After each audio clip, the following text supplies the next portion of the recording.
Welcome to Luca and Miguel. Enjoy the video. You start by shifting to the smallest chainring and rear cog so the chain is slack. This reduces tension and makes removal easier. Once done, secure the bike on a stand or stable surface to keep wheels from turning. Make sure you have a 10 mm wrench, a chain tool or quick link pliers, and a rag within reach.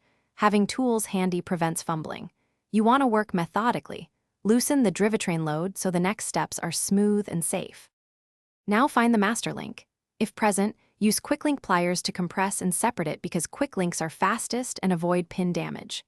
If no master link, position the chain and the chain tool at a roller and slowly drive the pin out just enough to separate links. Avoid pushing the pin fully out on modern hollow pins. While doing this, hold both chain ends so the chain doesn't fall into the cassette. Steady hands save time and prevent scratches. With the links separated, guide the chain off the chain rings and pull it carefully through the rear derailleur cage so it clears the drivetrain.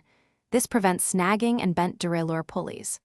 Once free, inspect for stretched or stiff links and clean or replace the chain if wear is evident. Cleaning improves shifting and longevity. If the chain jams, reverse the process slowly. Reseat the link, retension slightly, and use a small magnet or pick to recover.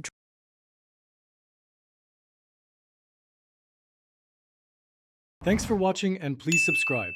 It's the best investment you'll ever make.